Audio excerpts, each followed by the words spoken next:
Owulira bino bannabukuya bandiba nga bafunye kamwenyumwenyi oluvannyuma lw'omubaka w'ekitundu Dr. Michael Kyabikoola okusitukiramu n'azzaawo enkola emanyiddwa nga bulungi bwansi Ssaabasajja Kabaka gy'atukubiriza entakera. Enkya ya leero omubaka wa Bukuya ng'ali wamu n'abatuuze mu kibuga kino babukereza nkokola okugezaako okulaba nga bakola ekisoboka ekibuga Bukuya okuba nga ate kiyoyootebwa. Kasasiro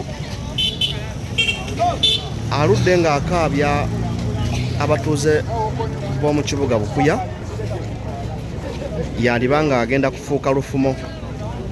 Oyo gw'olengera ye mmeeya wa Bukuya omulonde Vincent Kafeero nga y'omu ku beenyigidde mu nteekateeka eya bulungi bwansi. Saidi ezo gw'olengera ye chairman omu kwatwala ekibuga kino ekya Bukuya. Ezo zonna emmotoka z'olaba ze zimu ku zikozeseddwa okulaba nga kasasiro mu kibuga kino bamuyoola.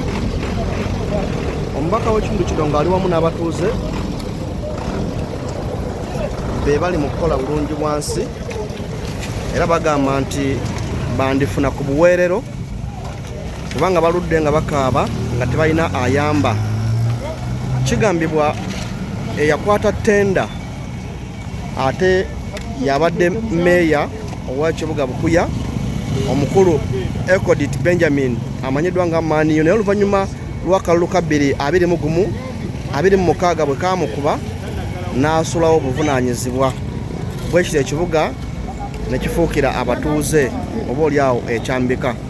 Haji Sulaiman Tanula bw'olengera emabega awo y'omu ku bakedde okwegatta ku mukulembeze w'ekitundu kino Dr. Bukenya Kyabikoola okulaba nga ate bakiyooyoota gwenna atugoberera.